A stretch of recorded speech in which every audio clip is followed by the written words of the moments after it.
Hi, hello, and good evening. What is this? This is August 15th. We just saw one of the most exciting weeks in the Big Brother Uh-huh. Shenanigans house, and we are super excited to be recapping it with our good friend, Shanaya Carter from Big Brother Canada 11. Woo, woo, woo, woo. Can't wait to see what you think of this season because hasn't it been exciting? I mean, it's been like really fucking good. Like, It's so so good. I love it. I'm like also not as traumatized anymore, so it's easier for me to watch. So fair. right. And this is different Right. house. This is not like it's not PTSD. Nothing's as triggering here. Yeah, for sure, for sure. All right, let's get into this sucker.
I am Kyle Petty, and I am joined, as always, by my festy besties, John Dunphy and Gina Magino, and this is Strat Chat. You can find us on the socials at Strat Chat Pod, and we have completely given up on the blue sky.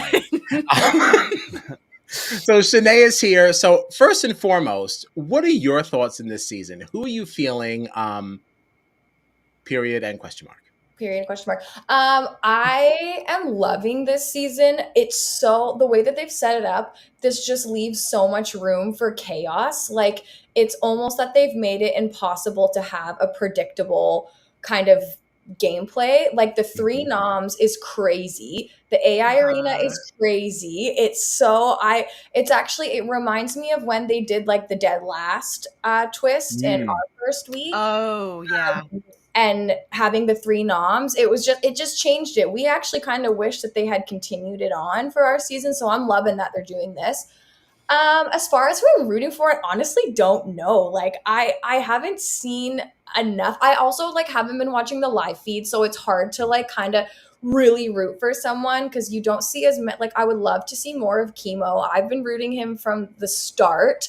Like, I think he was a big underdog, and then when he won in the AI arena, I saw a lot of people online saying like, "Oh, this is the problem with super fans is they come in the game and they don't do anything." And I was like, "Give the man a chance." He just got here. 1 week, not even. So I really like him. The fact that him and T-Core were able to kind of like manipulate the vote this week, I was like, yes. So I really like that duo. I always love an underdog. And I'm here for the Angela and Tucker show. Like, insane. They're insane. So they're making great TV. I know a lot of people have been saying a lot of bad things about Angela, and that whole situation, I'm sure you guys obviously already talked about it with her and Matt. I do agree she took it too far. Like, that was a little bit bonkers, but I can't help but like, she's just hilarious. Like, what is she doing? What is going on there? She's delusional. She's just doesn't care about when she walked up to the group on the episode and was like, oh my god. Like just watching her. Yeah, like watching her lay on the floor in her own room with her ear up against the door. It's like, it's your room. You don't like, why are you on the ground? It also just like, it makes me itchy. Like, it stresses me out. Oh, I know. Like, I was getting like hot watching it. I was like, oh my god. Because stop. She just has no like social decorum. She doesn't care. Like, she walk in this group of people and be like, I'm in your alliance, please. I was like, yeah. I respect that because I would be way too awkward to do it. So I wouldn't say like I want them to win by any means, but as far as like making great TV, they are doing leaps and bounds for this season. Totally. I think that Angela deserves a little bit more credit for being so bold and just walking up to them. Like, that is what we all wish we could do. Oh, Like, I would love sure. to imagine that if I was in this house, I'd be just sneaking around the corner and be like, I'm just going to walk up to you. I'm not just going to say that I understand that you guys might be something. I'm going to ask to be part of it.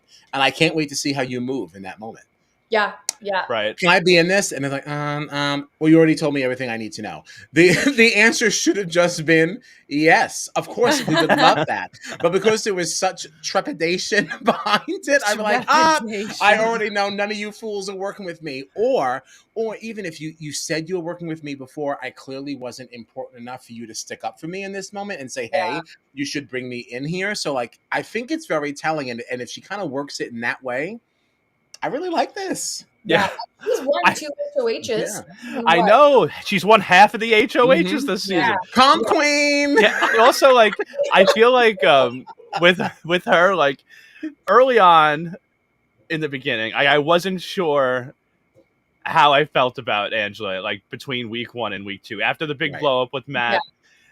But now that we're getting to, well, we just had week 4, right? This was just week 4. Now that we're at this point and she's still there, like, there's a part of me that feels like we just have to keep this going as long as possible. We sure do. We sure do. The second she made herself that target in week 1 going after Matt, I thought she was going to be gone immediately after.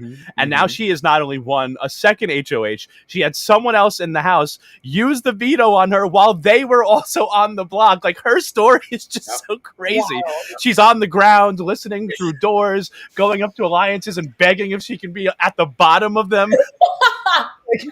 Like, this woman has to stay as long as possible. She really She's does. Fantastic. I need her in the jury house. Yeah. I don't want the Angela content to ever stop. Like, no. Yeah. I also couldn't believe, like, of course the editors put it in the episode because, like, you are presented with gold, so you have to put it in there. But I couldn't believe that she, like, looked up to the camera at the live feeds after that conversation with Brooklyn during, I don't remember if it was the HOH or the veto episode.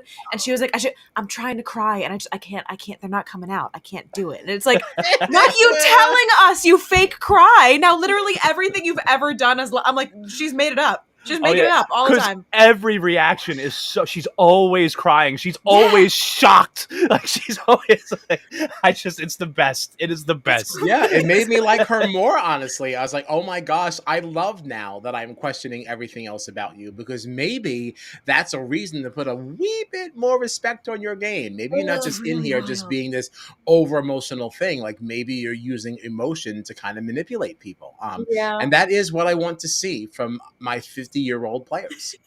I want to see emotional manipulation. You get them kids. Okay? Get them. Go get them. Go gather them up and smash them down. As off topic a little bit, but before, I just have to say, I know it was last week, I was really glad to see Kenny leave. Seriously.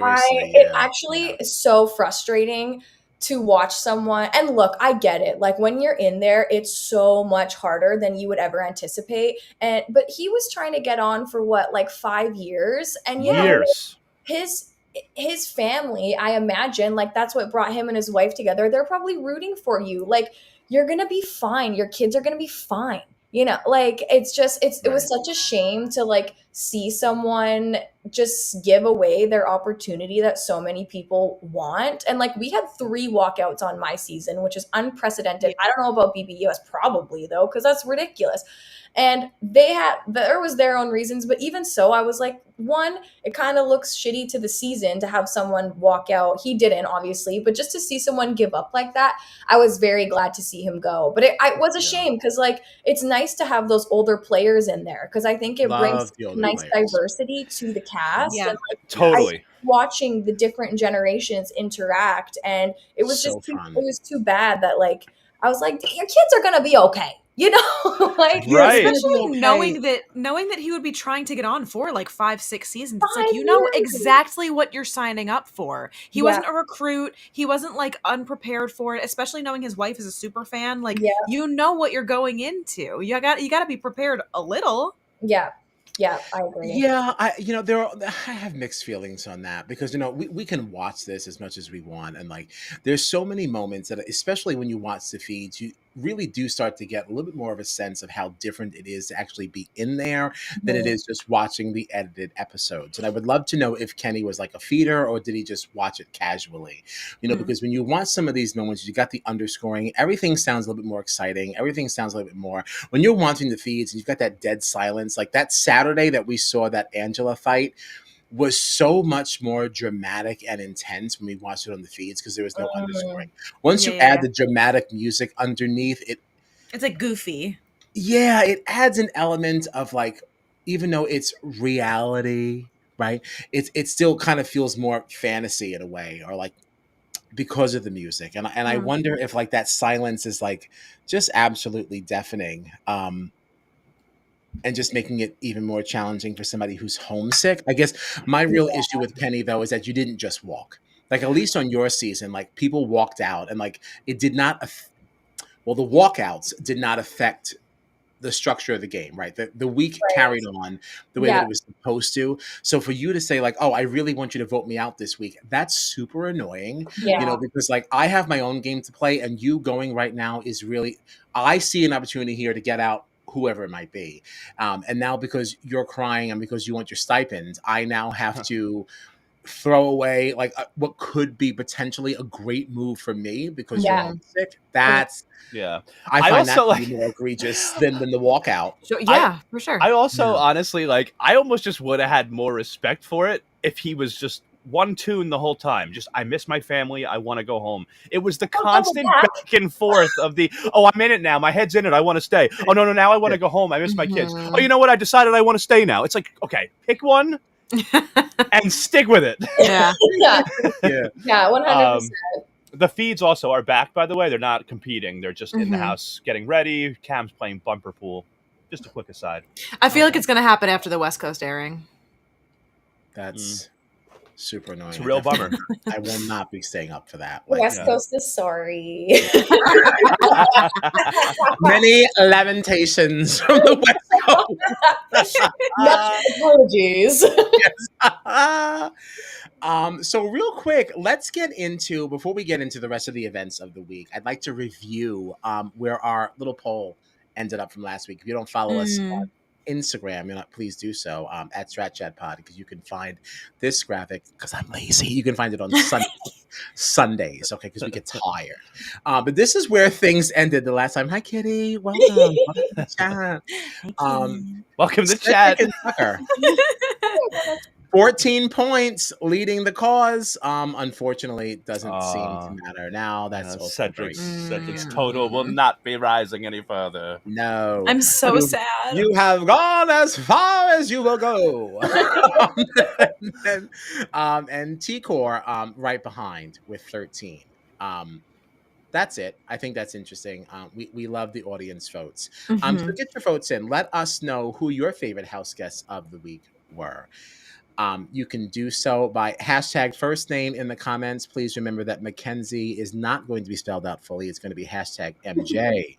Hashtag MJ. And those of us who are using don't want to use the hashtag, or you're listening to us on the Twitter or the Instagram, hashtag's not going to work for you. So scan the QR code and let us know what you're thinking. Who do you like? And we'll be compiling those. I like to play too. I would like Sunday. Matt Blevin says, "Please tell the cat that I love them." Oh, I did. He knows. Matt loves you.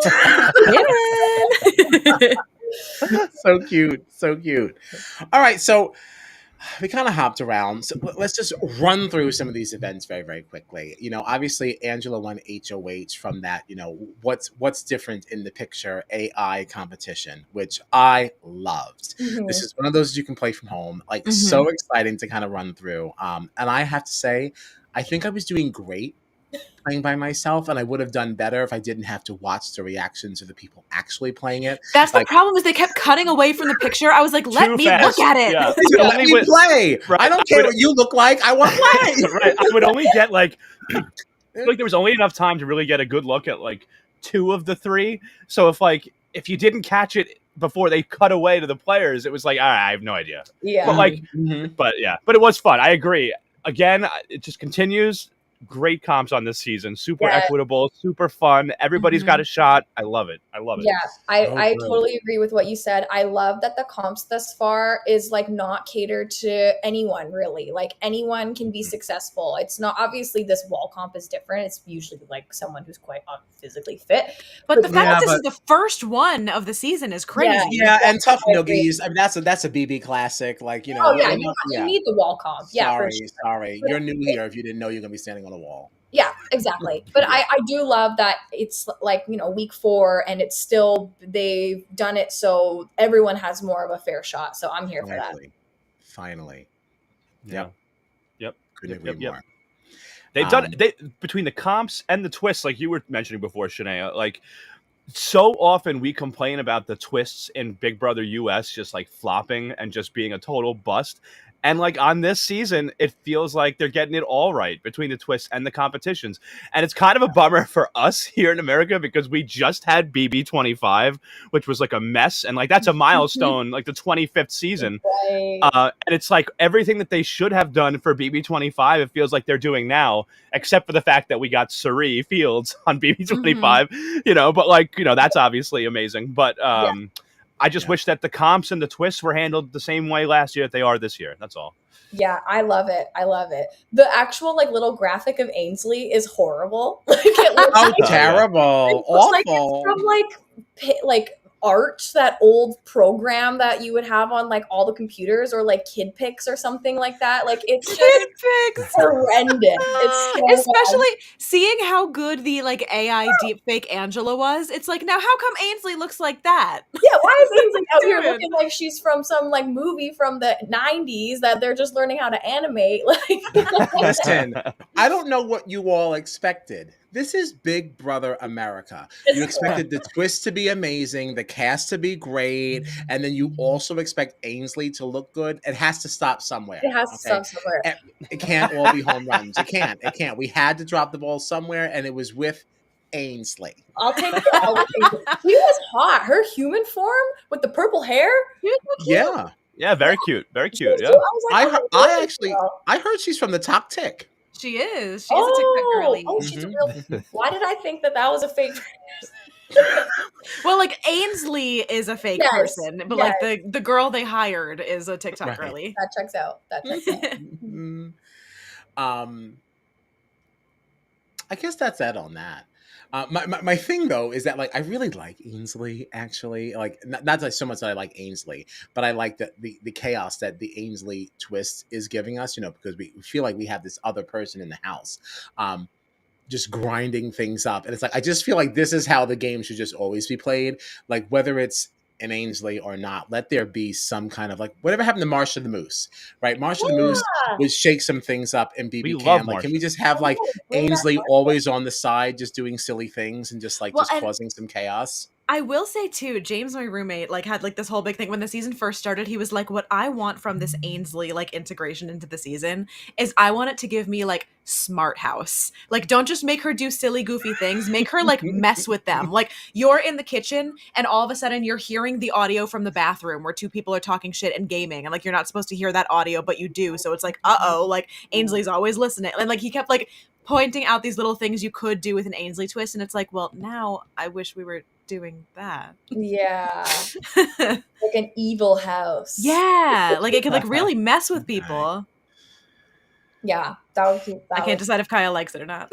Yeah, I can't decide if Kyle likes it or not either. Because you do want there to be a certain element of safety in having certain conversations. Like we know that the walls are paper thin. That's a risk you take. But like, if I checked everywhere, I did everything I was supposed to, like, I don't want to be taken down because Ainsley wanted to, like, broadcast my conversation all around. Like, I just think it could be so fun. It'd be fun I hear what you're until saying. it happened Like, to your fave, though. Yeah, like, if it happened to Kenny, it's like, great. But otherwise, yeah, not great. Not great. Or even just like a chaos week where like this week Ainsley's an asshole and like messing things up. Oh, yeah, if they knew it was a possibility and like it was just kind of like looming over them, because I definitely I could imagine that after 48 hours you would start to kind of forget that was a thing. Yeah, and you would start to kind of go back to what you were doing. That could be fun if people were aware of it. Then it's like, well, that's your bust. Yeah. You know, you Yeah. should have That known was Yeah. that. Yeah. like a Yeah. Terminator style, like Ainsley's gone Yeah, rogue. yeah. Mhm. Ainsley is pissed. Yeah. All right. And she's coming for your secrets. Um, so Angela did not get to put anybody on the block, all right, because Quinn did activate his deep fake HOH thing, which this would have been such a great twist if the entire house didn't know. Oh my And God. Right? and I would also like to add on, just in case anyone from production is listening, if you ever do this deep fake AI thing again, then I think that whenever the actual, like the correct HOH makes their nominations, it should be done via AI. That way, when you do this deep fake and you present another AI thing, it would actually be a lot more fun to see somebody like Angela be like, those aren't my nominations. I didn't do that. I didn't do that. Like, what is this? It And was then, like, so all funny watching her do that when every single person in the house knew that Quinn put up those Everyone nominations. knew. I know. right. And it's like, so who was that supposed to be for? Like, very was like, performative. yeah, I was like, why are you doing that? Because it almost is like putting more suspicions on you. Like it was so unnecessary. Right. It felt super uncomfortable. And as a viewer from here, like we keep reading these things that maybe Angela's like a production plans. Like, Yeah, is that so? Is that not? And then when you behave like that, it's like, well, maybe she is. Like, Yeah. Like, Right. girlie, Why are we you- know you didn't put up Mackenzie. Quinn had a Everyone one-on-one knows. with her Right. where he told her he was going to. Right, Yeah, we like- know that. Weird. I mean, What is this? Honestly, I was even annoyed by tonight. The fact that Quinn still had to go into the diary room, and Julie was like, know. It's like Julie, oh, and the whole thing about being like, oh, like, you know, it's supposed to be secret, so you have to come in, but you're not going to vote. It's like, all right, everybody knows it's fake. you know. Yeah. Like, even Julie was like, even though everybody knows it was intended to be a secret, so we gotta just do it. And it was like, Yeah. but you're wasting time. But There's why? no reason. Yeah. Why? Right. I'm excited because I was under the impression that Quinn and or Angela wouldn't be eligible for the next HOH. So the fact that because everybody knew what was going on, they are both eligible to play in the wall comp makes it so much more exciting. Everybody gets to play. Which is and awesome. I'm so excited about that. You know what? I'm glad that Quinn couldn't vote also, to be honest, because like Yeah. I thought he was going to be able to vote. So the fact that neither of them got to vote, you know, at least for me, that was, you know, acceptable. So Yeah. if you're going to keep it the same. Kyle's not happy. Yeah, Kyle's I'm not happy. I'm not happy. I don't think it's acceptable that Angela gets to play. She won HOH, and even though you did not really get the full power of that, like we have seen in previous seasons, that even when the HOH is stripped of their power, they don't still play. Yeah. Because that's the foundation of the game. Like we don't do that. So Yeah, Angela I should just- not be in there. If Quinn's in there, then fine. It was a power. Like all right, I could look the other way. But Angela absolutely should not be playing. Like, Well, and I- usually I hear- whoever like the secret HOHs or whatever still gets to play. They just have to secretly throw throw it, it or yeah. something. Yes. Except for Jag last season for some reason. right, except for Jag that season, but that's- Claire certainly had to on BB23. Oh dang! I did not realize that. I guess it makes sense, but Yeah. Yeah. I honestly like. I'm, to be perfectly honest, because Angela had no power this week. I know that she won the last HOH comp, but she literally did nothing all week. And everybody knows that Quinn had the powers. Everybody knows that Quinn was really the HOH. I actually have a bigger problem with Quinn being allowed to play than Angela. Even though she technically did win the last HOH comp. I feel like she wasn't the HOH. It was actually Quinn. So I feel like he shouldn't be allowed to play, and she should, if anyone's going to play from the two of them. yeah, a little backwards twist there. Also fair. But yeah, I feel like if either of them is going to get to play, and now we know they both are, I just feel like it should be her over him. He was the one that was actually the HOH. So Yeah. Mm. I mean, she got the robe. She got snacks. She got the room, safety. right. A week of Snacks. safety. Yeah. Right. But so did Quinn. Yeah. Didn't get any snacks, but you had all the power. Like Mhm. But Yeah, let's safety be and real. power. this game, a robe and snacks, or safety and power. Snacks sounds nice. I'm just saying. Listen, it sounds really nice to me, but like, listen, I didn't come in there to snack. I can snack when I get home. When I got my 750,000. All right, I'm here I now. can buy the high end snacks. Exactly. Real organic. Yes, Whole Foods. I'm getting organic chocolate.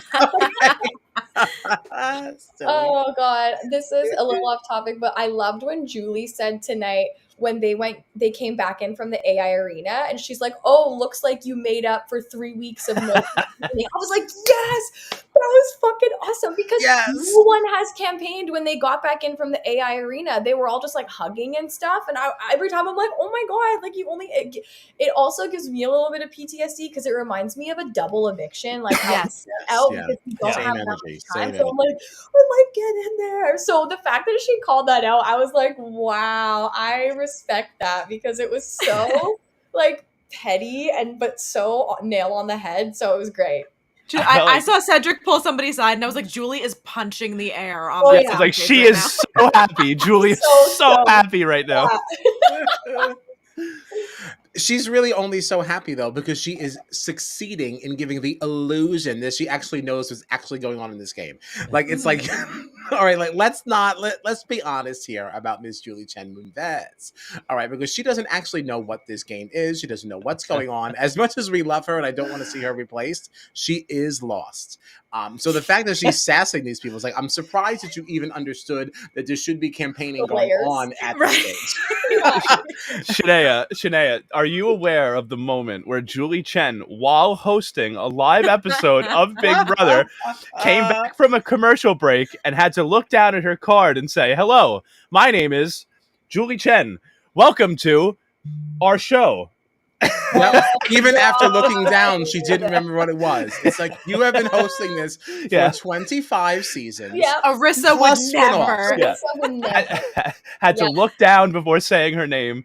Had to look down before saying the name of the show she was hosting, and then still didn't say it.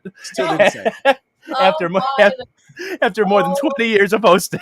Right. I will say another thing that I like about Ainsley is that we hear less of Julie, which I feel like is kind of I think that's the point. Yes. I'm just gonna say it. I find, and I know this might be risque to say, I find when she like interjects stuff about religion really distasteful. So that's actually why she rubs me the wrong way. Although, not that I'm judging y'all, but it is America, so I get it. It's a lot more of a prominent. You're not alone. Religion is a lot more of a prominent thing for you guys to discuss. I'll tell you right now, you are not. The international community sees us. No, you are not alone, though, Shanaya. A lot of people have problems with this. I'll see it on criticism. Yeah, I'll see it on Twitter. Yeah, I'll see it on Twitter all the time. People being like, "Stop trying to, shove your religion down our throat. We just want to watch Big Brother. Like, we just want to watch the show." Yeah, and here's the thing. If it was any other religion, there would be so much backlash. But the fact that it's like Christianity, like if it was any other religion, it just rubs me the wrong way. So for that reason, even the fact that I don't think she's anywhere near as invested as like Arissa, I've always kind of been like, oh, she's fine. But that is crazy. She was having a bad day that day, apparently. And that's only been happening for the past like 5 seasons. Like I feel like that wasn't really a thing before like 2021-ish. Do you think it started happening? Like BB20, BB21. Yeah, Sorry. When there was all that controversy with her husband, like when she started. I believe that is, Once she started adding the Moonves, Jesus was right behind. Yeah, seems, and that's a whole other thing too. It's just, and I find it's almost too like when sometimes the players, they'll be like, "Oh, God is good," and she's like, "Praise the Lord," and I'm just like, okay, why are you having this dialogue here? It's just, to me, again, if that makes you happy, so be it. But I just find it weird. Like you said, we're just here to watch TV. Mm-hmm. Like we don't need you to push that towards the audience. Yeah. Yeah, I'll go to church. I'll go to church on Sunday morning. Yeah. I don't need to hear you talking about it on Thursday night. I also will not be at church on Sunday. But you know what I'm saying. You know what I'm saying. Well, the bottom line is, it's my choice. I'll be where I want to be on Sunday, and has nothing to do with what Julie said. Yeah. Yeah. So yay Ainsley. Yeah, Ainsley. Big Brother 27 fired Julie Chen, and Ainsley is the new host. Yuck. How about? No, we still need Julie for something. So she is kind of the face of it. Yeah, see, I always will kind of go off a little bit and start getting a little crazy criticizing Julie, and I think a lot of it is justified. But Kyle always reels me back in, because here's the thing: like Big Brother really It's not the same show without Julie Chen. It's really not. Every time that premiere comes and you see Julie come out on stage and she said, you know, she's talking about how it's time for a new season of Big Brother and we're getting ready for the Houseguest to move in. It really does feel like the start of a new Big Brother season. And, you know, if honestly, if I could choose somebody to replace her, I would choose Arissa. But at the same time, there would definitely, but there would be a difference. It wouldn't quite feel like the same Big Brother premiere without Julie. So, But Arissa would be the only acceptable replacement because, like, she's so invested. Yeah, like, that's the thing. Julie, like, even forget live feeds. Like, I feel like she doesn't even watch the aired episodes. Like, she doesn't know what's going on in there. No, she has no idea. She can't ask questions because, like, she doesn't, like, know things. Like, even when she's doing, like, the exit interview, she's always looking at the card. And it's like, Arissa doesn't even, she holds the cards, but I don't think she reads them. Like, that sucks for the house guests, too, because it's like you're putting your all into something and to, like, not even feel like the person that's so kind of, like, the core of this experience is, like, not even really invested in what you're doing. It's like, damn. So yeah, Arissa's great for that. Like, she's invested, that she's like, she's there, and she has, so I'll never forget when I got evicted and we did our little interview and then, like, we weren't rolling anymore. You don't really, like, we didn't get a chance to really talk to her.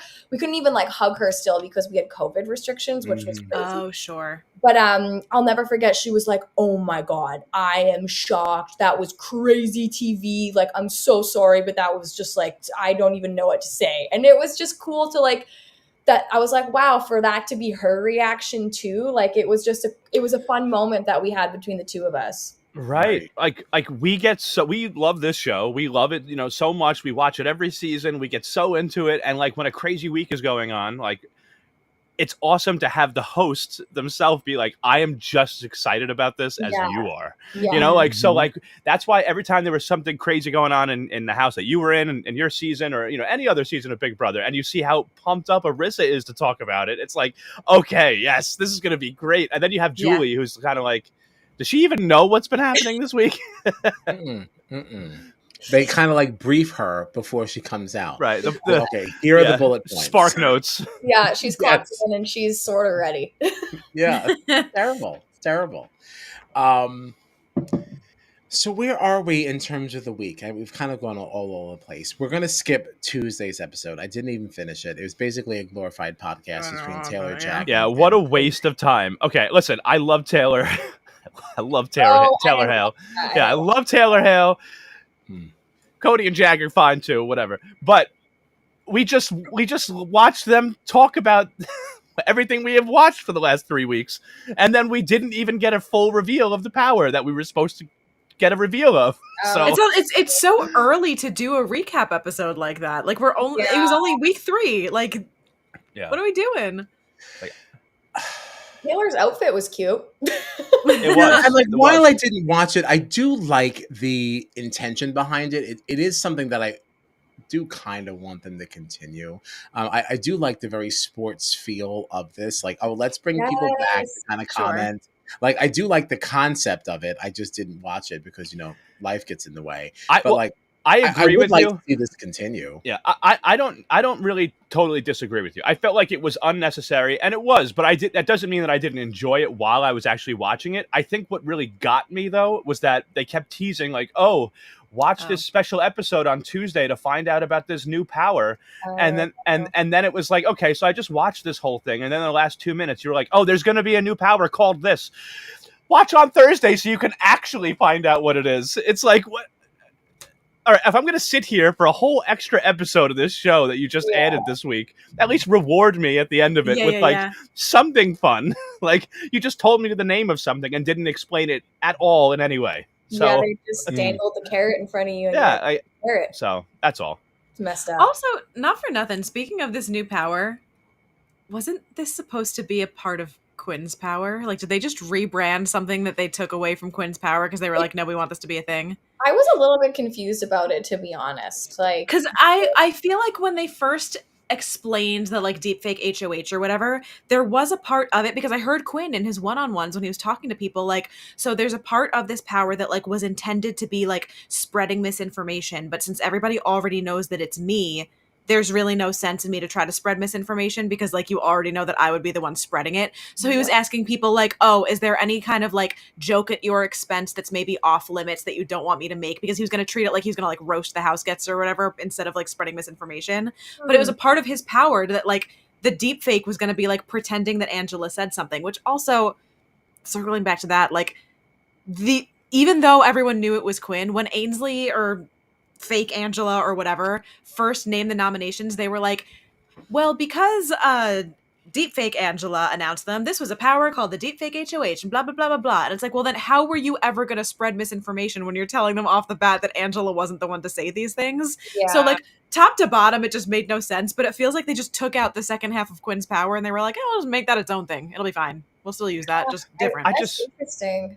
I just don't understand how. I guess I'm curious as to how this is supposed to work now because like they all know that the person that shows up on that screen, it's a deep fake, it's fake. So like, yeah. So is anyone going to believe this misinformation? Like, which is why, to Kyle's point, like this is how we should have been doing nominations the whole season. Right. Have it be like an AI thing, so then that way when it's a deep fake, it's like, wait.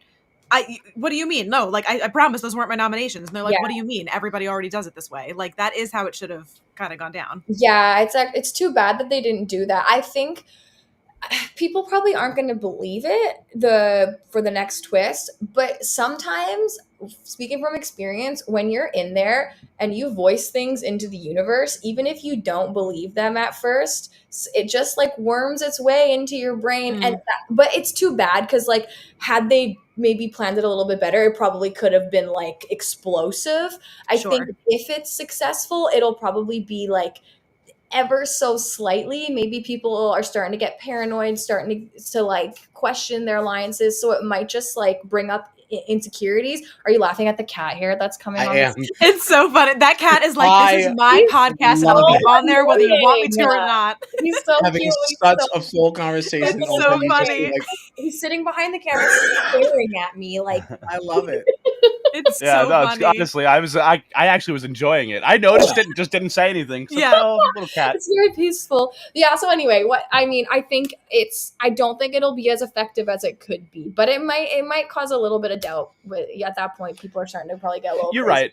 It could plant a seed because who knows? Like it's like at this point, it could be like, all right, this power got messed up. We all knew it wasn't Angela, but now is the game trying to throw us off, and maybe this really isn't who we think it. You know what I mean? Like they could actually now. I don't know. I could see it still working out to be fun. We can see. We'll see. I think y'all are mad negative. You need to be voting for the correct person to make this BB AI instigator something. All right. Who is that person? It's obviously Tucker. I don't know.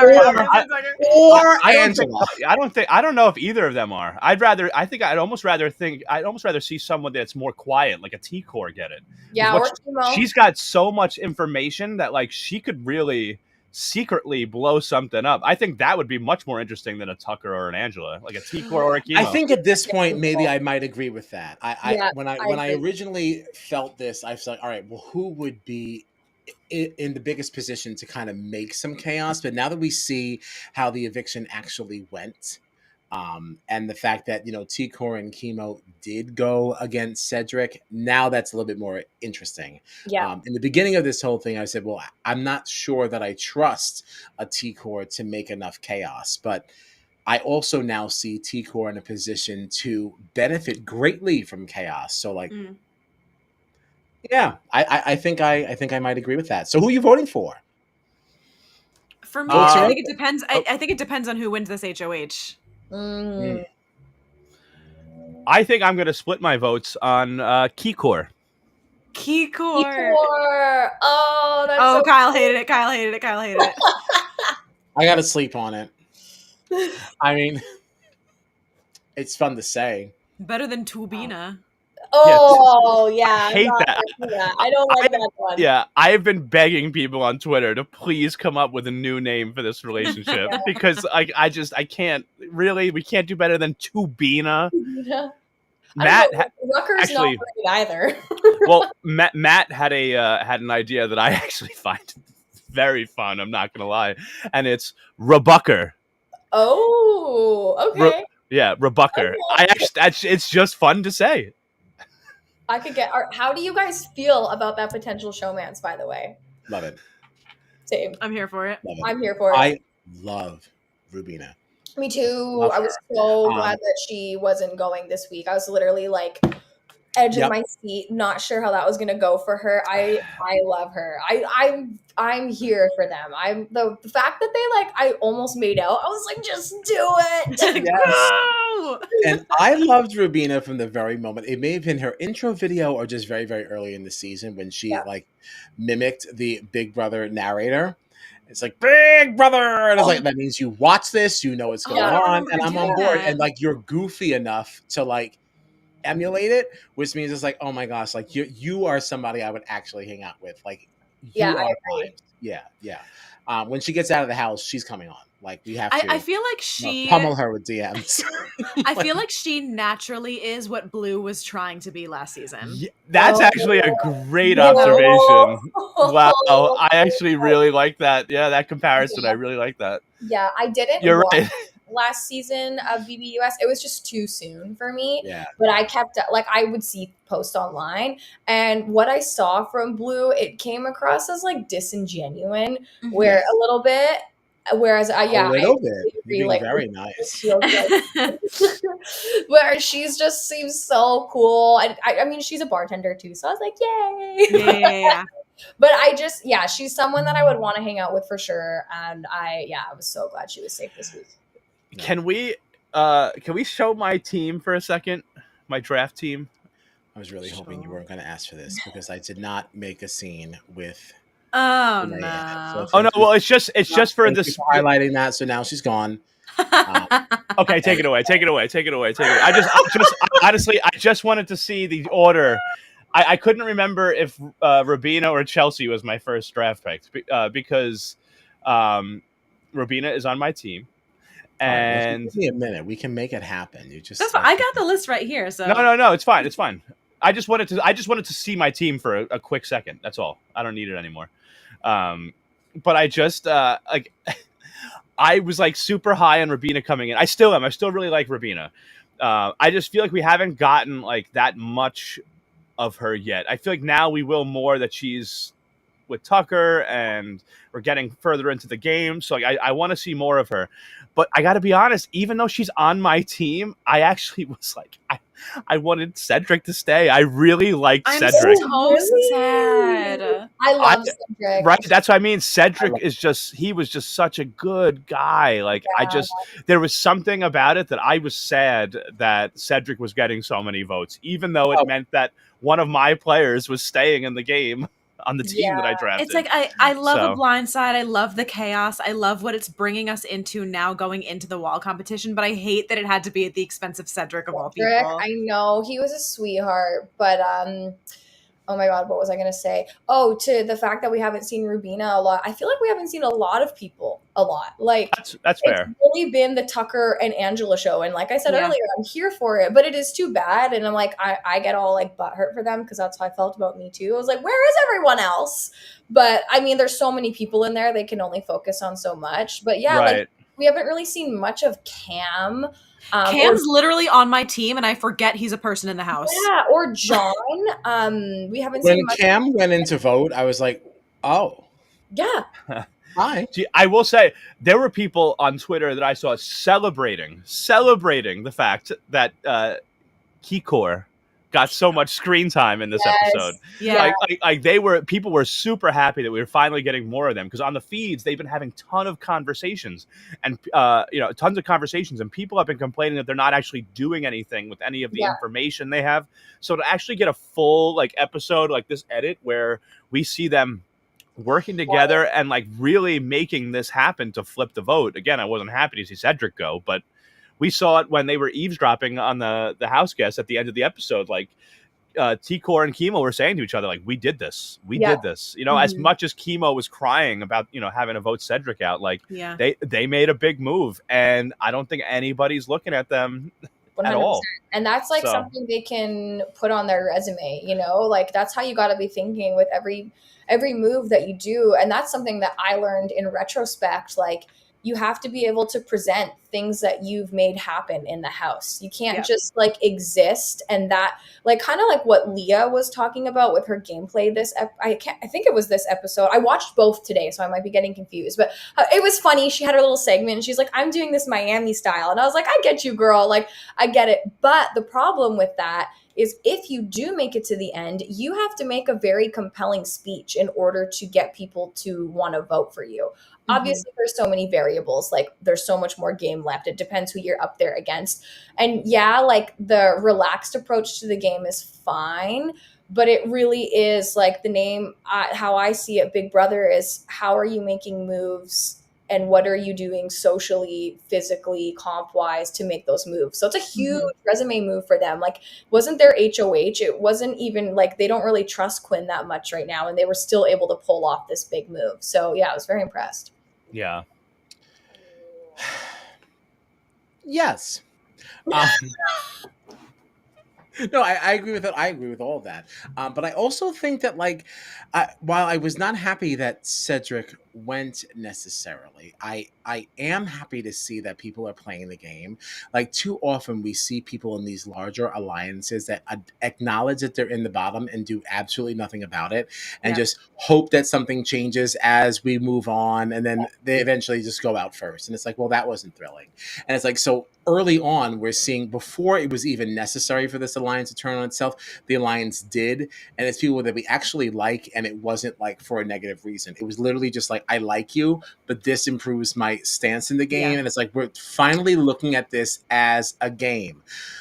If they're your friend, they'll be your friend later. All right. Just like you pick up the pieces when somebody makes you draw 4, right? So get over it. You know, it's a game. It's a game. Yeah.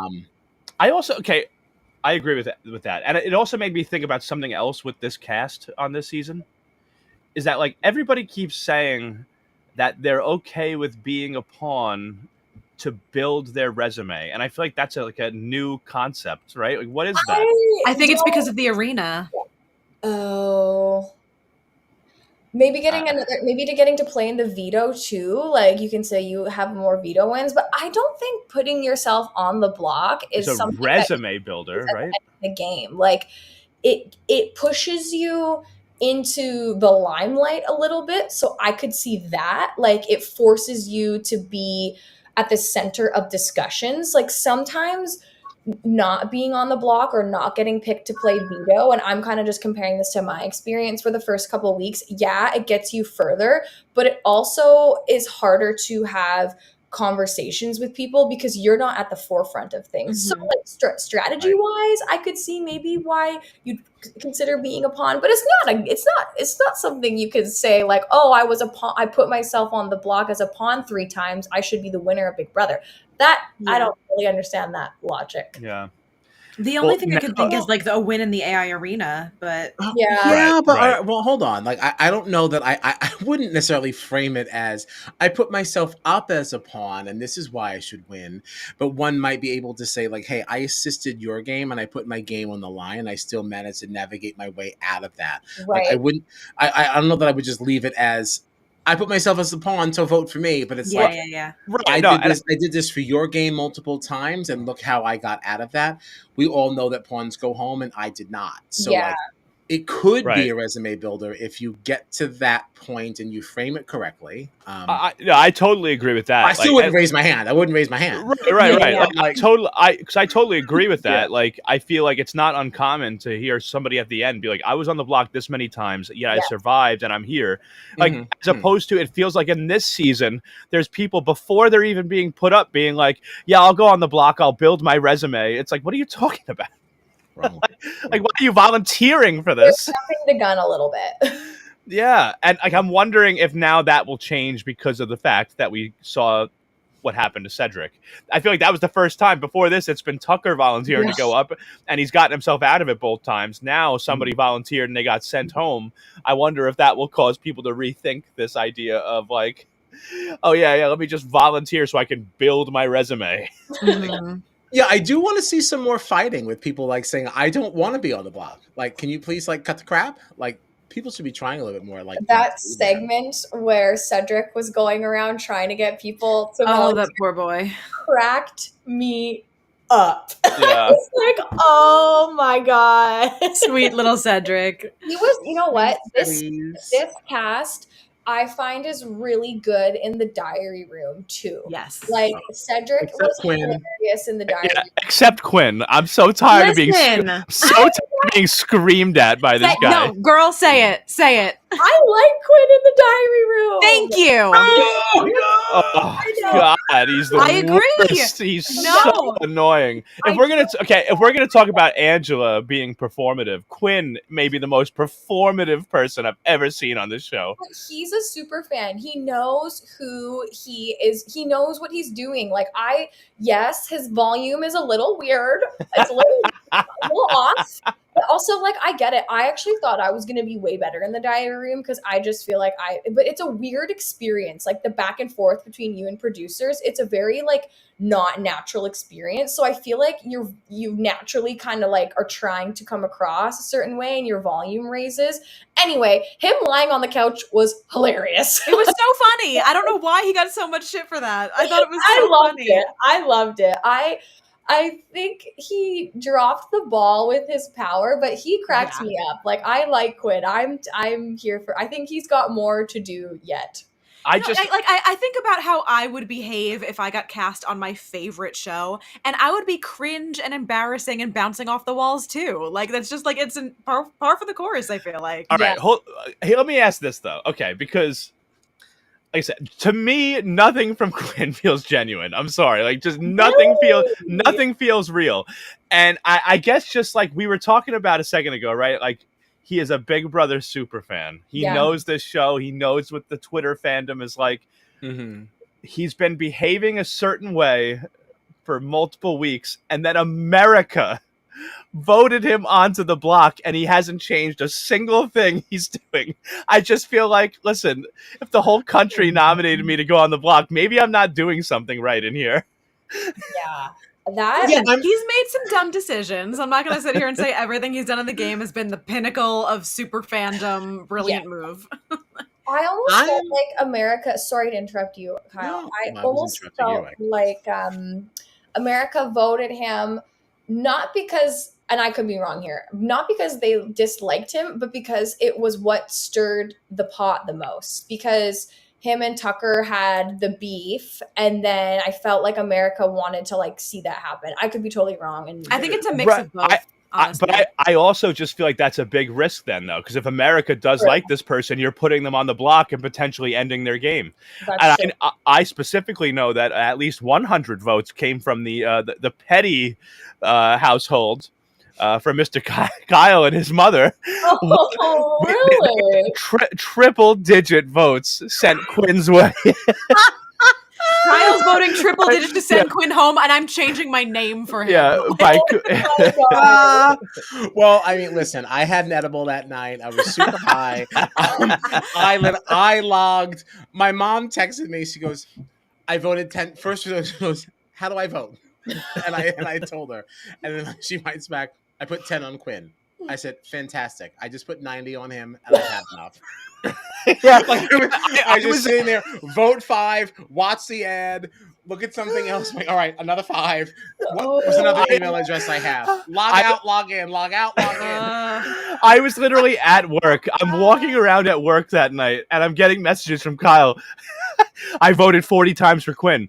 50, 60, 70, he got up to 90. He went, I ran out of email addresses, but don't worry, my mom is going to get the other 10 so we get to 100. Meanwhile, I'm sitting there like, please leave Quinn alone. Right, and I also didn't want to like. Oh my then God. I read a tweet that somebody had said like, oh, all the Tucker stands like are going to be like eating their words tomorrow because like Quinn's going to go into the AI arena and then he's going to win, take himself off the block, and then Tucker's going to go home. It's like, I would have had a hand in this. Right? I am not publicizing that I did this, right? But then once it didn't happen, I was like, yeah, it was me. It was me. I did. It was me. It was all me. So stupid. I gotta say, like, the house guests, I hope, seeing how well insulated he was in that vote, like I hope that people clocked that, because like that's pretty crazy for everyone at that point to know that he had a power and to still be that well insulated in the game. Like that's someone you got to keep your eye on. As much as I love him, as like from another perspective, as like, oh, I hope you're Right. And you know what? To the same point, I didn't hear one person say, hey, why did America do this? Yeah, Are no. they seeing something that we are not seeing? Should we be concerned with this person? Yeah, no Like, one no questioned one, it for a second. Yeah, not a which is second. crazy because like Yeah. if I thought like if I had been on the receiving end of that vote, it would have crushed me, and like it would have sent me into a spiral. And it seemed kind of like not, I guess, kind of just no one paid it much mind, which is weird. No. And like no one gave a fig. But that being said, Chemo and T-Core did say this week that like they are starting to doubt him. So maybe there's something there, but yeah, I found it a little odd. Ferris! Come Hello, on, everyone minus Gina. Hooray! Hooray! Boo, Ferris! Gina. Boo, Gina. Boo, Gina. Shania, do you know our King Ferris? No, I don't. Oh, Ferris Ferris. is the winner of Australian Survivor, the most Oh, recent. cool. Hi. And we Yes. love him so much. And he is. I love him too. Oh, Yeah. so you guys are beefing. I saw this. Oh, yeah. Yeah, Gina. my very public Gina's- beef I with saw Survivor this. winner. Gina is beefing. Kyle has actually been given permission to permanently use the Basal name, which is Ferris's last name. And you know what? Screw it. Screw it. He's here. I'm changing my name too. Uh-oh. Hello, everyone, minus Gina. Even somebody he does Yeah. not know. I Yeah. mean, that is that's tough really feedback, Ferris. Yeah. That's really, tells that's you a tough. lot. It Yeah. tells you That's a lot. Yeah. Ferris is champion, the winner of Australian Survivor. Ferris meets Shania from Big Brother Canada. Yeah, he's our favorite. He's our favorite. You know what time it is? We need to discuss Ferris.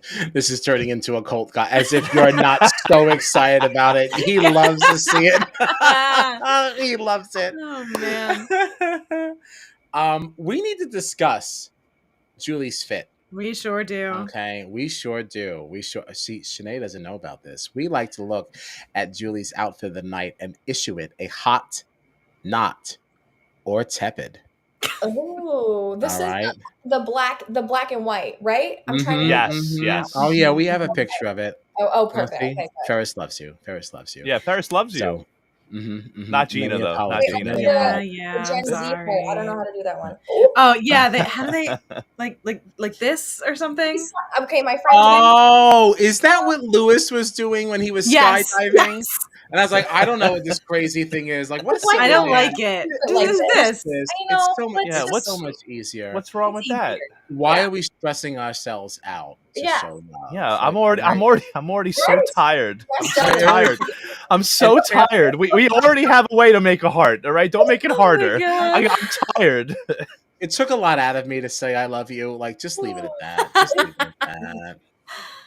Oh, Julie. Oh, Julie. What are we wearing this week? Okay, this is what we had. We had this this little black and white number. Oop, a knot in right away. Whoa. Who did that? Who did that? Is that I don't Matt? Is that Matt? Yikes. Well, this was wasting no time. They couldn't wait to vote. Yeah. She had this sleeveless number, probably very flowy, probably felt really good in the summer heat. In the summer heat of the studio. Yes, well, because she does make her entrance from the outside. She does her little thing. Even though we haven't been getting that shot lately, she's been getting these on stage shots. That are definitely less fun. But that's it. And we had some jewelry. We've got a watch that seems to match, some bling. Yeah, we're not able to see it here, but there was a very nice, swoopy necklace Right. This is the best A picture we had. This is swoop. the only one. I love the swoopy necklace. The swoopy necklace. Listen, I have to be honest with you. I actually really liked this one. I did too. I was gonna say I'm watching the votes and I'm like, am I in the minority here? Yeah, I'm a little surprised. Like, I will say I'm gonna give this a hot. I am gonna give Me it a hot. too. Really, in the words of Michelle Visage, I feel like it's a little pedestrian. Whoa! Damn! Shredded. It's a little, you know. So Are we what going would to you church? give this? What's happening here? That's crazy. Oh my god. Well, You she know might what? be. This is what she wears to the after Yeah. thing. You know, when the Yeah. you know, when they're having the food after, you know, everyone's like, you know, just communing. We're hanging You out. know. Looks like the Tepids are coming in. The Tepids are coming in. Yeah, damn. I'm gonna give it a hot though. It is the coolest hot that I've given. But I do think it's still warm enough to not be tepid. I Like, agree. and I'm not sure that we're steeping tea with this one, but you know, it's not room temperature, that's for sure. Mine's room temperature. Oops. It's Damn. A tepid. Shania takes no prisoners. So what do we have so far? We got 2 hots and a tepid right now. Yeah. Mm-hmm. And from the audience, we have 2 hots and 2 tepids. At least you didn't get a knot. I thought she did. Maybe she didn't. Well, let's see what I can do. Yes, I'm gonna tell you, I've been rough on Julie this season. You have. Because you know what, she's been rough on us. Like, what the hell she's been giving us all season, huh? I will say Matt's comment here is so fucking legit because this is actually tepid worthy, but because of what we've gotten, that is why she got this. I hot. agree. Yeah, All right. doesn't actually deserve it. He's absolutely right. That is why I gave this hot. Yep. Yeah, I will tell you, Shania. This season, Julie, or whoever's running her wardrobe department, has been absolutely failing every step of the way. Okay, every step of the way. Which is why, on a normal day, just like Matt, I would agree with you that this is a tepid. But you know what? This season has been so bad that this is hot. So this is hot, okay? Wow. I'm giving Julie my first hot of the season because everything else has been terrible. Okay? Literally terrible. Okay? So this, at least it was, you know, it was tasteful, you know, it was nice, it was classy. The jewelry I thought did well. I liked the hair. The hair was actually my favorite part, I think, of the look. The hair was good.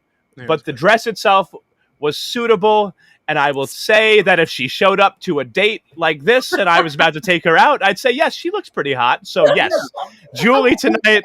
You deserve it, hot. Martini. Yes. So tonight I give Julie a hot. Wow. Okay. Oh my god. I'm honored to witness this moment. This is the first hot she's received from this pod. Yeah. Since the season began. The first 3 weeks have been full of tepids and knots, and it's been a disaster. What a rough season. And I will say a lot of this is also dependent upon the activities that will be taking place during the eviction night. Because I will say that while this was the coolest hot that I have issued, this would have been a bona fide hardcore tepid if this was last week. You know, because last week we had the results of America's Veto. We had the AI arena and a live eviction. If you came out this flowy thing that, like, basically because you're so pencil thin, you didn't even really have to unbutton this sucker, right? You could have just thrown it over top and just walked right out. And like, I don't even know that you have undergarments on. Like, it could just be the laziest thing like ever. Like, so like, I don't know.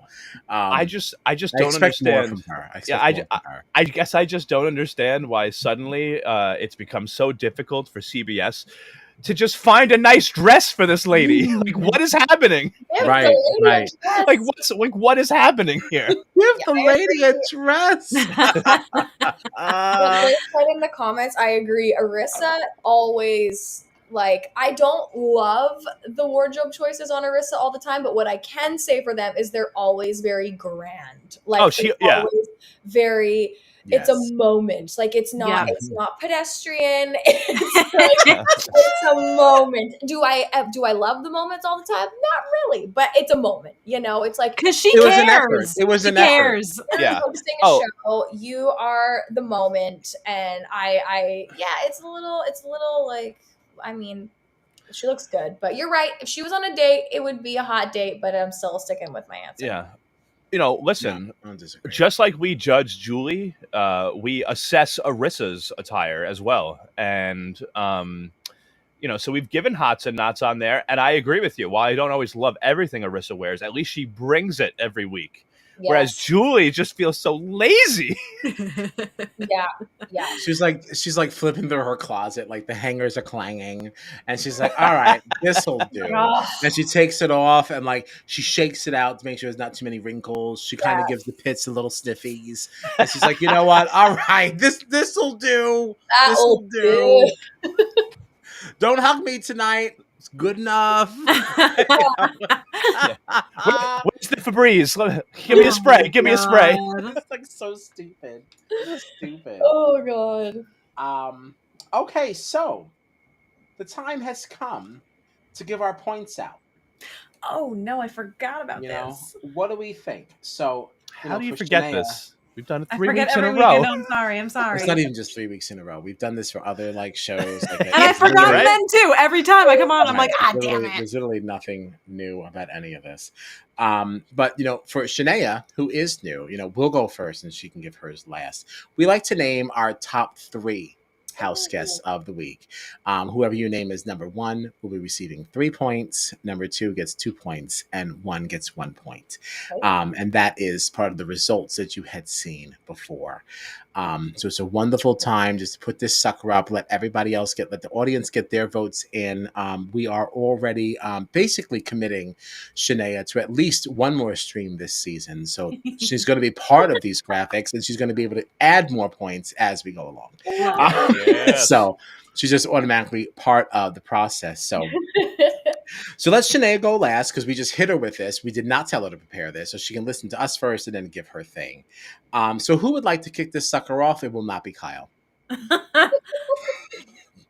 Gina, do you want to go first? You know what? Sure, I can go first. Okay, I was gonna say if definitely thought you were like, absolutely not. Yeah. No, I was looking at my list. I was making my educated decision. I just wanted to All make right, sure let's that hear you had the option, but I was gonna say if you didn't want to, I would have. So No, I can do it. I can do it.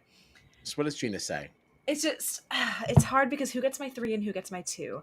I think my 3 is gonna go to T-Core. Ooh. And Okay. then my 2 is going to go to Chemo.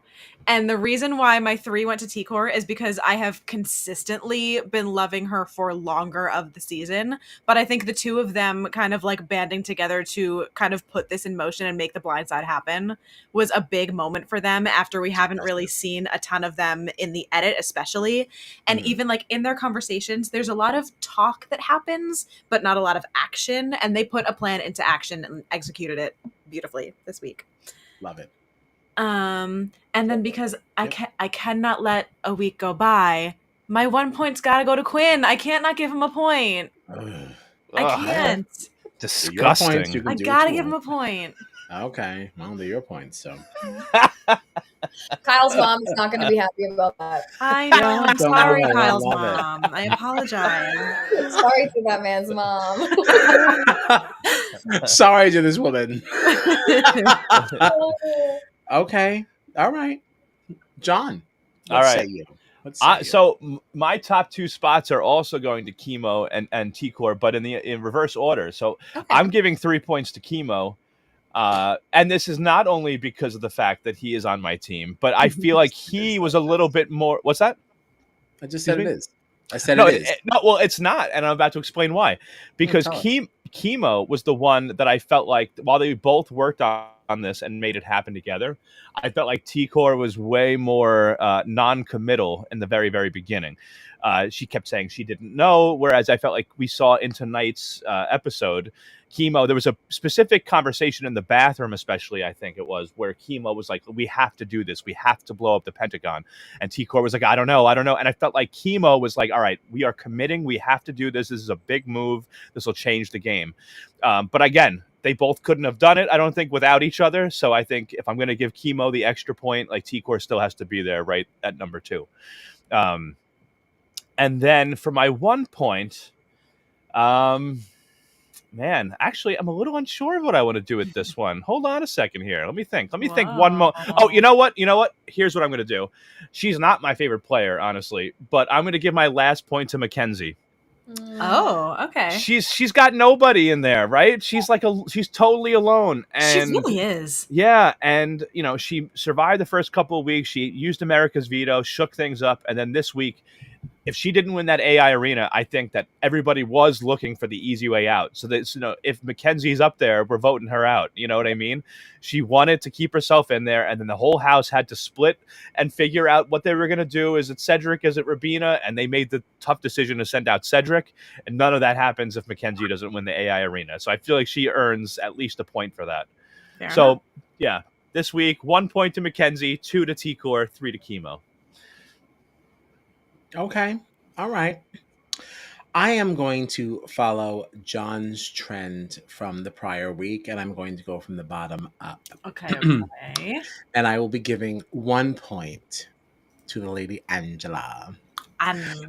Angela. I just think that she's navigating through this sucker in a very interesting way. She has taken... So I feel like Tucker using the veto on her last week was really just a fuck you to the establishment. It had absolutely nothing to do with saving her, but she has managed to turn this into something that could benefit her, because now we're seeing Tucker kind of cheer for her and like saying like, oh, I want to make sure she's good. And it's like, did you manage to make this real? When like this is really not supposed to be? And I kind of think that's interesting. And again, I didn't watch a lot of the feeds this week, because life be lifing, but I think that's kind of interesting. So I'll toss her a point. 2 points to T-Core. Okay, because I've been pretty vocal about saying how I've been very impressed with her in the fact that I love when a person can walk into a conversation and the conversation doesn't shift. I've always said that. I think that's very, very interesting to see, because even if I did not originate this conversation with you, I still don't mind that you're hearing it. And it's especially interesting when both people in the conversation seem unbothered. And when you see them on different sides of alliances and things like that, it's like, why do these people trust you so much? Why do they all feel like it's okay for you to hear these things? And it's like, I don't think that should be undersold or understated. Like that means a lot in terms of your standing with people. So love T-Core. And my 3 points, I'm going to keep it consistent. I'm giving it to Tucker. This is a man who is playing this game not the way that we expect. He's just going in there, just doing whatever the hell he wants. But he does seem to understand some of the mechanics of the game. The fact that he keeps referencing Dan, even though I don't think that he's playing the same game that Dan played. Not at all, yeah. No. Not at all. But I love that you can draw parallels in the few things that might feel a little similar. I like that you actually at least have a reference point. So you're showing me that you don't have no knowledge of how this game works. And like, people keep saying that like, oh, he's the strongest player in the house. Like Brooklyn had made a comment like, I want to get the strongest player out of the house, but like she's only speaking in regard to his comp wins. You're not fully understanding the influence that he has had in some of these one-on-one conversations, because people listen to him, they do kind of start to move in line. I think we definitely saw.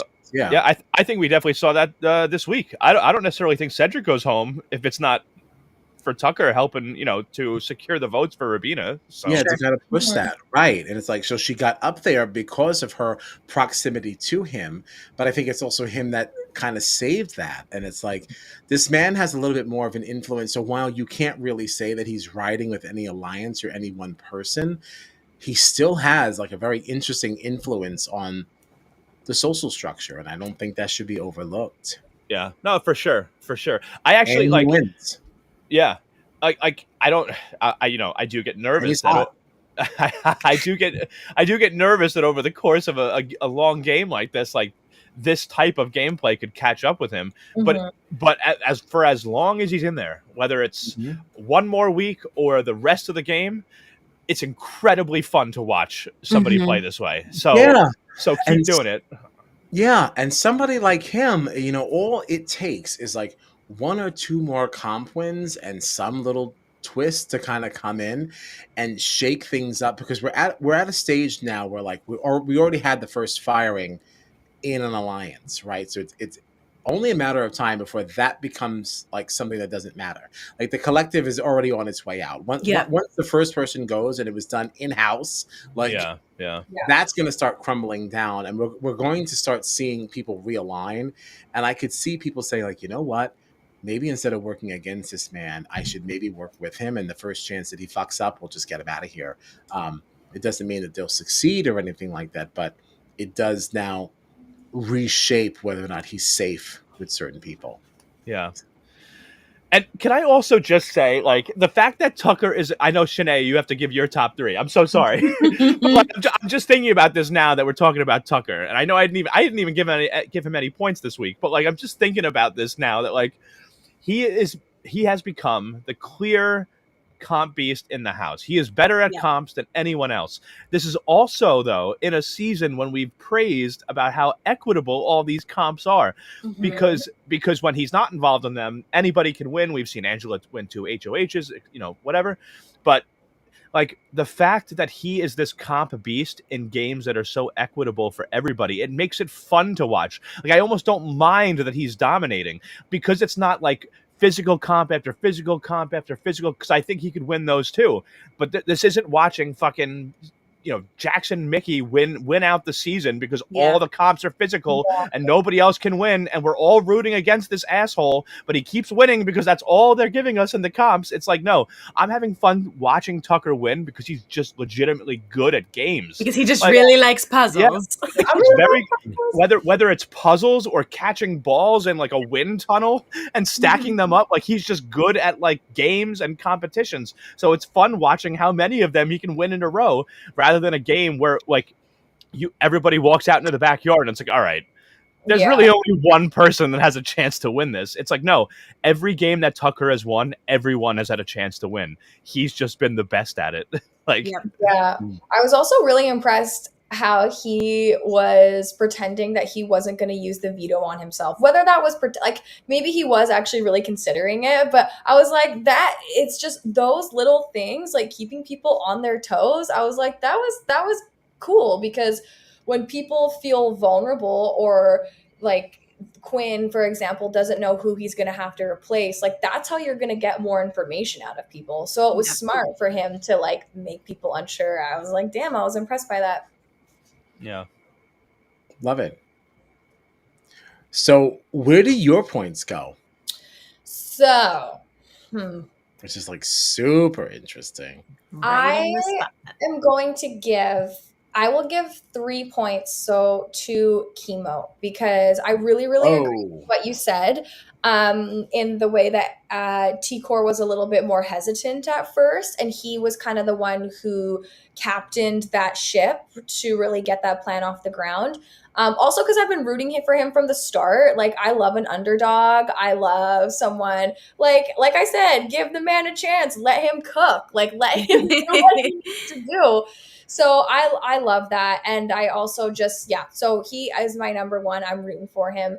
I'm going to give 2 points to Tucker, because as we all said, I am here for the chaos. I do think like it's an interesting point in the game, because like Kyle said, things are going to start to shift, and as time goes on in that house, other events are going to happen, and it will be easy to forget about all the drama that's happened with Tucker, like all of his baggage, because new things are going to happen, and that's going to replace that.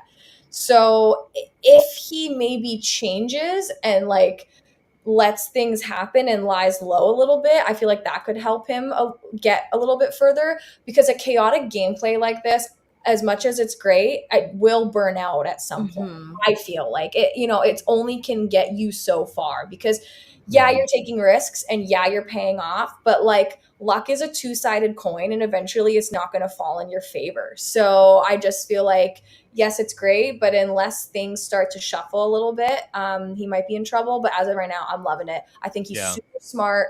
I like that he's competitive and he calls people out, but I don't feel like it's done maliciously.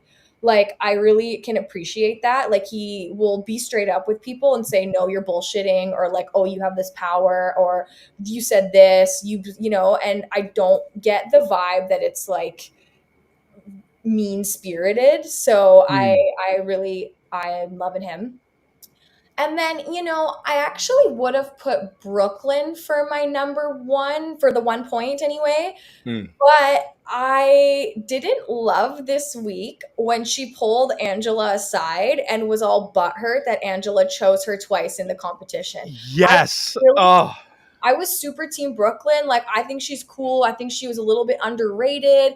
A lot of people were talking about trusting her. So I was like, okay, like, where is this, like, maybe she's going to be coming up from the background. But I didn't love that she was all upset with Angela about that. I was like, girl, you called her out. So anyway, I'm gonna reverse Uno on that, and I'm gonna give Angela my one. Okay. I love that Uno came up, and it wasn't even Kyle that brought it up. Kyle brings up Uno on this podcast literally, literally almost every stream, and then you somehow brought it up. So like, it's just, that was so perfect. Reverse Uno. It's great. But yeah, I totally agree with you about Brooklyn, by the way. I felt like that was so overdramatic. Yeah. So I'm still, like, a part of me is still rooting for her. It just, I was just like, it was kind of, when she was like, I'm going to talk to Angela and like all this stuff, I was like, girl, like, that's not going to do anything for you. And it didn't. Like, Angela then went and told, I can't remember who it was, but she's like, Brooklyn's running the girls. Like, it didn't do her any good to go and say that she's upset about being picked twice in a row. Like, I get it. Maybe your feelings would be hurt because it is like an emotional thing to be up in front. You're picked to play. But suck it up. You gotta just keep moving. Yeah, I also, I could imagine. I mean, I've never been in this situation, and like maybe you could speak to this. But like, you're on TV, you're in the middle of a competition, you really want to do well. You already said this person's name. Now you're up there, and you have to say two more names again. Like, is it really that crazy to think that you might just say the same name again? Like, no, not at all. Because you already pissed off this person, so you're gonna piss them off again. And they said your name. So like. Also, you guys aren't working together, so it really shouldn't come as a shock, Like, we did one challenge like that, and it, like, I think Claudia got called up 3 times, and it's just like, it's the name of the game. Like, you can't, to go to everyone afterwards and be like, I can't believe you said my name. I was like, oh, yeah, I thought it was silly. So I'm still Team Brooklyn, but I was a little bit like, oh. Yeah. I feel like it also wasn't effective because like Brooklyn was complaining about being called up twice. Meanwhile, I feel like Angela was up there more than anyone else. Yeah, for sure. And she still won, like at the end of the day, Brooklyn was mad because her second call up, Angela calling her up twice, that was the one that got her out. Like if it had happened and she won that round and then somebody else called her, she probably wouldn't have been mad. So I think she was just misplaced, disappointed, and pissed off that she had got out the round that Angela called her the second time. But yeah, like, you guys aren't working together. It shouldn't come as a shock that someone's going to call you out. Right. Definitely. I agree with all that. I also just didn't like Angela in this conversation either, though. Like, the way she's just like, oh, this is Big Brother. Like, don't get so upset. It's like, you were so mad when all Matt said was that if you keep me up there, you put me up, I'm gonna put you up next week if I stay. And she's like, oh my gosh, you threatened me. And it's like, that was absolutely not a threat. And it's like, you're saying, like, don't act like this. This is Big Brother. That's the game. And it's like, well, that certainly didn't apply to you when somebody came to you. So like, it's just a game. Meanwhile, I'm gonna cry at literally everything anybody ever says to me ever. The thing that always drove me crazy. There's like a couple catchphrases that people love to say, but people were naturally hypocrites, and it's just like they love to say do what's best for your game, but then you do what's best for your game and everyone hates you, so don't say it.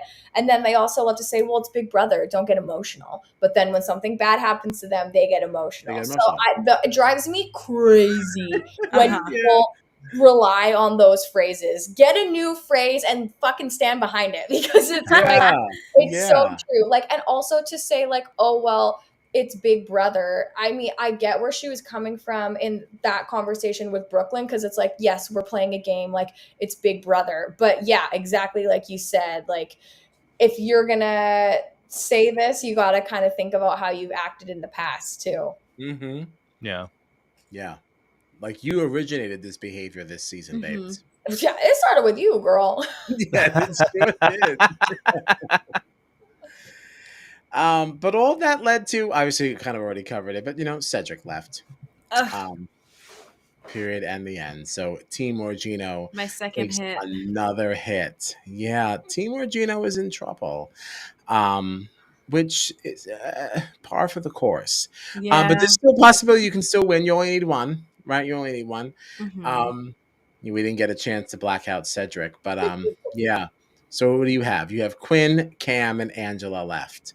Quinn and Angela are running amok, and Cam is barely in the house. We don't know. I think that's what's so tough about the Cedric hit, is that before this week, Cedric was the one that I would have said was like, oh, Cedric will get you to the end, and now he's out. So it's like, yeah, I don't know if Quinn would just shut his yapper, he might get a little farther. Yeah, no doubt. Yeah, I don't see Angela winning this season. No. If anything, it could, and you don't know from Cam. You don't know Cam. There is certainly something to be said for the fact that we don't know much of him. That means he's not ruffling feathers. No one has him on their radar. So sometimes we have seen seasons where those sleepers in the beginning end up winning, because that was how they played. So I don't think things are out for Cam yet, but honestly, I don't see it being Angela. Not for Team Orgino. I do not see it being Angela. I think Quinn, if he turns his game around and is more careful about what he's saying and kind of patches things up from here on out, it's an uphill battle, but he could get farther. I think he has to outlast Tucker. If he can outlast Tucker in the game, I think he's got a shot to make it pretty far. But as long as Tucker's in there, Quinn is always at risk. And with this wall comp, I don't know how this endurance competition is going to go, because the smaller people usually do better. I'm expecting Chelsea to kind of take the W here. Chelsea or Rubina, maybe. Or Rubina, yeah. Maybe Leah. She's come close a couple times. Oh, Leah for sure. But I like the sound of this. I like the sound of this because Chelsea, Rubina, and Leah are all on my team. Right. Yeah, you've only lost one person so far. Yeah. The Lady Lisa. Kyle, how many people have you lost? 0 people. Totally and completely unscathed. Yeah, actually, Shania, how good of a read is this? There was one undrafted player from this cast, and it was Kenny. None of us wanted him.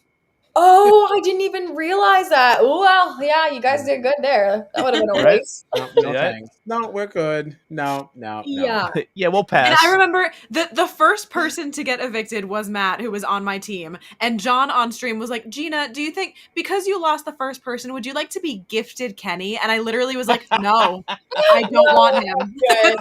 No, I'm good. I'd rather take the Strat Chat L. Yeah, I was like, I'm all set. I'd rather lose a number. Yeah, I mean, it wouldn't have done you much anyway. Yeah. No, that would not have been good. Didn't even make jury. Renee wants to know if we were surprised that Cedric and Julie hugged, stating that she doesn't remember seeing her do that before with anyone else. I feel like that's something that she used to do like back in the day. I guess like since COVID, I think we don't get that as much. I don't. I'd have to look back at the season to see if she's hugged everybody, but this is not the first hug this season. Yeah, I feel like. Oh, sorry to interrupt you. I feel like no, not at all. I feel like she has hugged everyone this season because I remember seeing it and being like, oh, like I wish I got to give Arissa a hug. Like I wish I had that moment with her. But again, we weren't allowed because COVID stuff. So I feel like she has been, but maybe I'm just imagining that. She's been hugging people this season, and you can tell it's also different because we got at least one shot that I can remember of her in the audience itself and not on the stage during a live episode. Right. So she's been mingling with the people more often lately.